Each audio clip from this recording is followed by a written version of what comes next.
Assalamualaikum warahmatullahi wabarakatuh.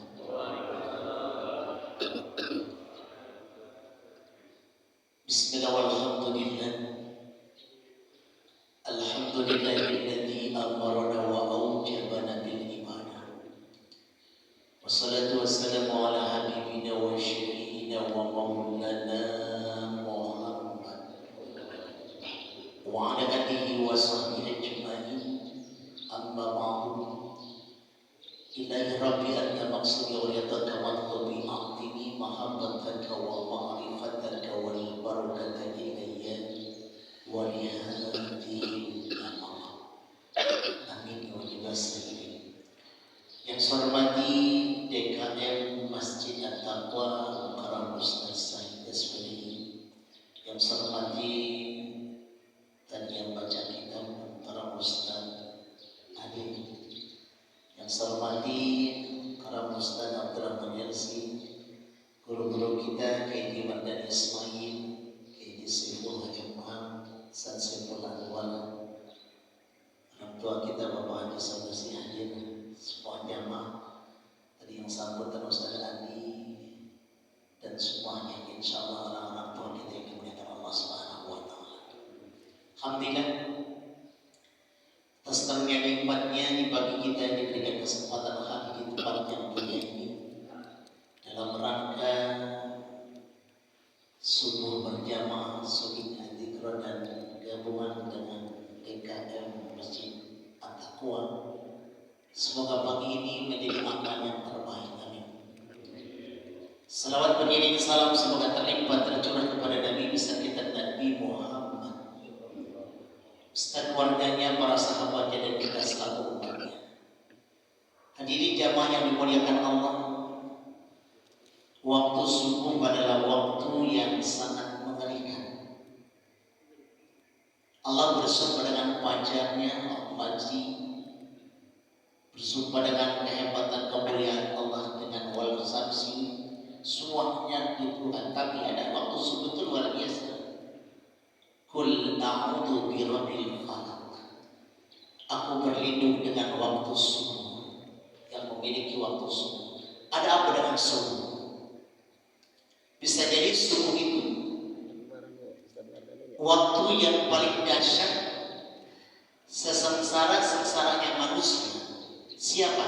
Orang yang tidak sholat subuh berjamaah. Itu paling sengsara di dunia.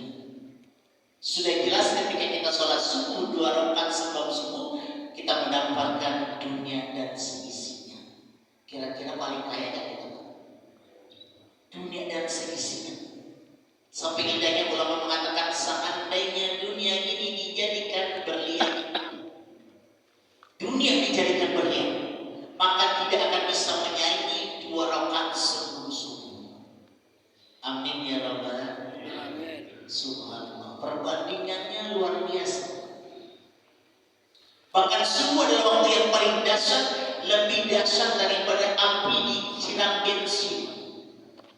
Kenapa? Ketika dia tidak subuh, siapa yang tidak bisa subuh? Orang-orang munafik kakinya berat melangkahkan kaki ke waktu subuh. Sedangkan munafik beda ke asfali minanar, di kerak api neraka. Naudzubillah. Kira-kira untung gak kepada subuh?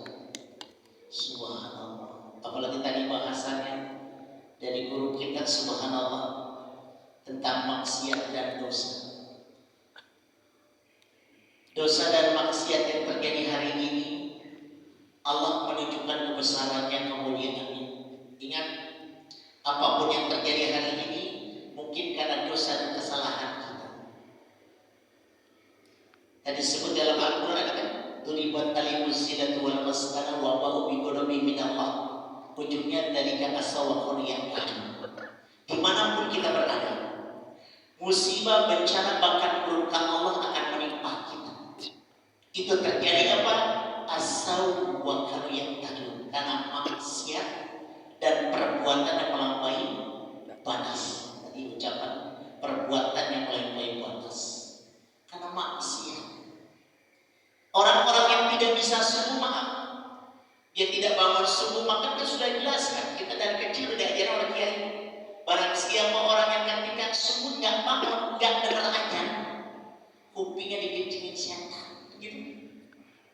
Kupingnya dikencingin setan.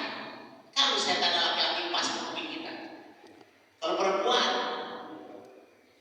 maknanya apa tuh? Ya Allah ya Rabbana, rugi banget orang yang sungguh ini bisa jadi maksiat dikerjakan dia tidak sadar. Bencana musibah bisa datang karena ada maksiat. Orang berzina, merampok, mencuri kalah dengan orang meninggalkan sholat. Ternyata dosa yang paling besar adalah meninggalkan sholat. Imam Ghazali wa akhir zaman akan terjadi akhir zaman nanti orang paling gampang ninggalin sholat. Gara-gara hajatan sholat prek 2 hari. Kan gitu. Gara-gara hajatan 2 hari prek. Kalau juga tahu lagi hajatan. Subhanallah, maaf. Kadang-kadang dalam wisata ziarah sampai ada yang cerita, Ustaz, ya ada yang kepada sholat katanya jadi ziarah sholat kagak gitu. Tahu tuh bilangin sholat dahsyat banget, makanya maksiat yang paling besar bisa jadi musibah bencana terjadi karena orang meninggalkan sholat. Kedua, melampaui batas. Orang tua kita sudah pesen, kalau nggak naruh jangan ambil, kalau nggak paham jangan petik. Ini habis kita diambil dipetik semua, habis semuanya. Kerakusan mereka itu menyebabkan melampaui batas yang terjadi apa? Bencana musibah yang akan tinggi. Karena sudah dikatakan apabila umat Islam sudah tidak bangga dengan agamanya, tidak dengan bendera agamanya, nggak bangga lagi Pak. Maksudnya apa? Ada masjid isinya sedikit yang sholat, ada majelis taklim orang enggak datang majelis taklim, pakai baju tidak syariat, berarti kan nggak bangga dengan agamanya. Siap-siap maka bencana musibah akan turun laksana orang menggunting tasbih. Kalau digunting tasbih maka batunya berguguran, nggak berhenti. Ini kan rumah-rumahnya bencana udah. Ya dari Sumatera terus bawa dari Aceh semua, Jakarta, Bendungan, dibuat kan dia. Nah kalau laut udah naik susah nuruninnya Pak. Kalau darah tinggi orang minum obat pencegah darah tinggi. Kalau laut udah naik repot urusannya. Nah ini terjadi bencana nggak berhenti. Tadi orang sudah tidak bangga dengan agamanya. Makanya ulama sampai tegas banget, orang ini sadar. Emang di dunia pun tegas sekarang. Makanya ada satu ulama dengan umarok pukul. Dalam satu merasakan yang nama pengajian Pak itu sama dengan maulid. Ngaji hari-hari seperti maulid, cakep itu orang. RW Jurumika itu terkenal banget. Jadi luar biasa kalau dia undang pengajian Pak. Jadi pas ke akhir tahunnya baru pengajian selesai diundang 2 hadir semua. Jadi masyarakat diundang suruh hadir dalam pengajian rutin. Di bawahnya ada kata dan nambahnya, barang siapa yang tidak ikut pengajian kalau mati jangan disolatin gitu. Akhirnya kontrakan apa keluar semua orang pada takut harus sholatin ya. Emang harus begitu zaman sekarang Pak. Kalau sekarang luar biasa Pak. Atau saat madana nggak perlu ditaruh di belakang mancangin kita, ditaruh di depan ngalingin kita karena itu. Jadi harus jelas hukum harus berlaku. Jadi umaroknya RT RW sama ustadznya harus akur. Yang hukum dengan begitu masyarakat takut. Kalau dewekan doang repot Pak. Kita orang begitu, orang bilang kita buat pengajian PA begitu kan? Seluruh beli kita bagian. Makanya apa di situ? Ternyata ketegasan harus ada. Yang sekarang gitu Pak. Makanya ternyata musibah terjadi karena maksiat. Maka dikatakan jelas, inilah rahamu diada di ibadah. Sesungguhnya Allah sudah bergetar melihat tingkah laku manusia di dunia ini. Ingin menurunkan musibah bencana, tapi malam itu ketika tatap aku lihat kata Allah ada orang tua yang malam-malam sujud dan rukuk, sujud rukuk. Orang tua yang ahli ibadah terjamin ternyata. Kenapa? Kalau orang tua ahli ibadah, saya yakin Pak, anak-anak cucunya akan jadi ahli ibadah. Kita nggak mungkin bisa begini. Mungkin gara-gara memang kakek nenek kita ahli ibadah. Nggak mungkin kan? Nggak mungkin ujungnya masih begini. Pasti ada generasi kita yang dulu-dulu memang ahli majelis taklim. Amin apa Pak? Ada ahli subuh, bisa begitu. Nggak mungkin ibu sendiri nggak mungkin. Iya, sampai kalian saya sampaikan begitu. Sampai kiai yang belum sempat tahu tingkah laku kita. Orang tua kita yang ada di majelis taklim dia tahu. Pada tegur lu siapa lu? Anak bapak anak kiai. Subhanallah. Lu mau mirip anak bapak lu nggak kuat bisa. Kenapa? Bapak kalau ngaji ngobrol begitu. Gua ngobrol berarti dua ayat tuh. Jadi ketahuan Pak sama orang itu ketahuan melihat kita.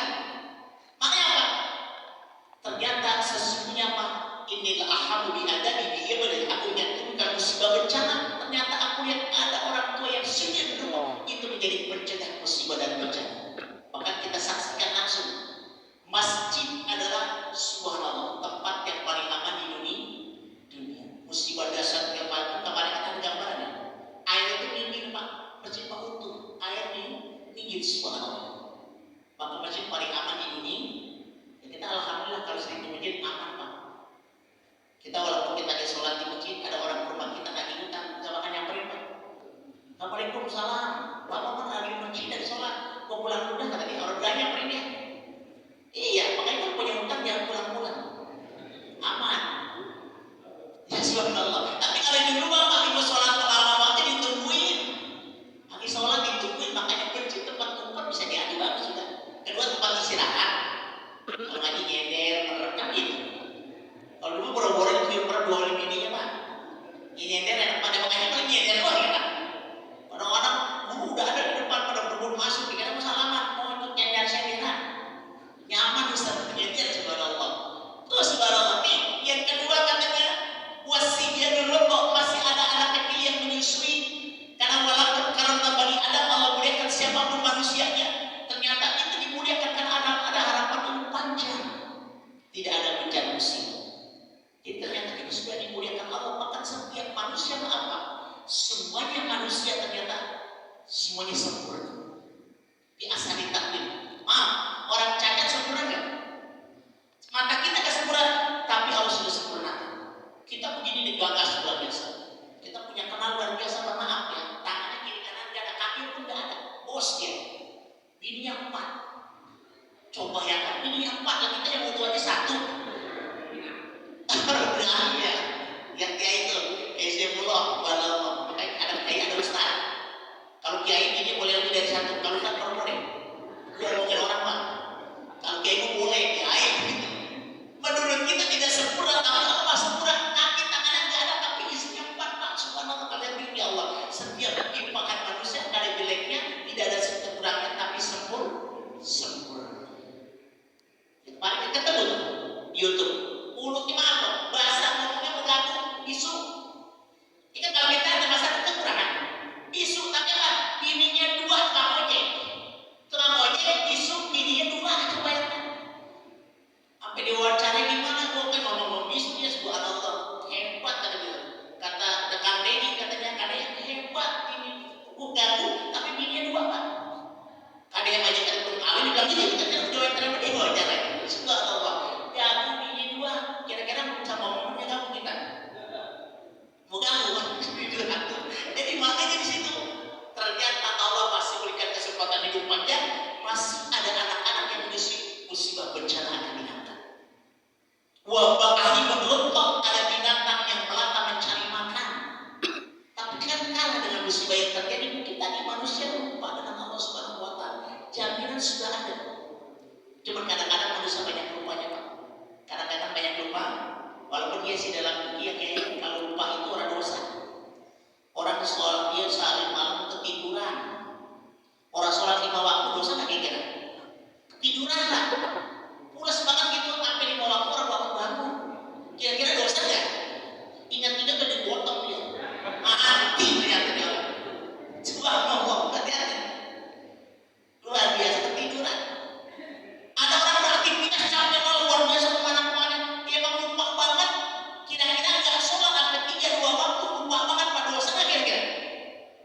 Nggak ada. Rugi al-kalam. Orang yang lupa diangkat dosa dan salahnya. Sampai 5 waktu lupa banget dosa subhanallah. Iya Allah ini kan kita udah dicelendek. Stres. Subhanallah. Lah orang-orang bilang ya Allah ya Rabbal Ustaz ngelahirin kata 1000 jadi 1 sakitnya. Penelitian apa?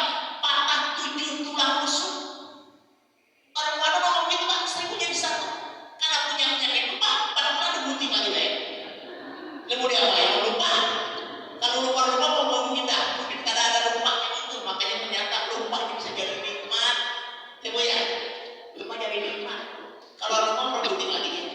1000 jadi 1 sakitnya, subhanallah. Ya laki itu kadang luar biasa. Ini mau beranak nih, karena masih cuma merokok, lepas, begitu ya. Ini lagi ngerasain sakit. Kata lakinya, rasanya kami urusan itu cuma begitu mah, gitu ya. Itu gara-gara dia, gitu ya. Maknanya apa subhanallah. Mudah-mudahan kita hadir hari ini, ya musibah yang terjadi